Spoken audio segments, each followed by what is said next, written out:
Hello mga ka-Eddie! For today's video, nagluto po pala yung friendship ko ng squid ball galing Pilipinas. At meron din siya nilutong kikiam at nakapagluto rin siya ng masarap na sausawan. So ayan na ang aming merienda.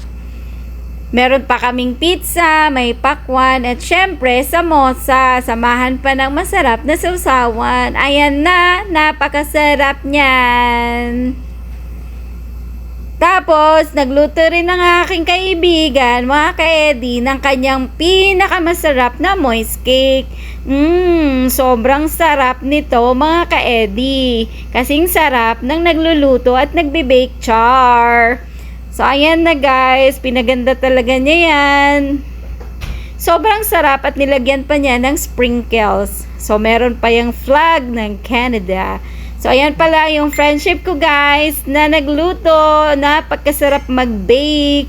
Ayan guys, masarap na, maganda pa. So, pagkatapos naman niya mag-bake, nagluto naman siya ng steak. Nilagyan niya pala yan ng butter para lalong sumarap. Sinunod naman niya yung bawang. Ganito pala ang paghiwa ng bawang. Sobrang sarap niyan guys at mabango. Nilagyan pa niya ng mga herbs. So, ayan, napakasarap neto at malinamnam. At syempre, pina-special talaga yan ng friendship ko. O yan, ako, napakaganda. Kasing ganda na nagluluto. Bye!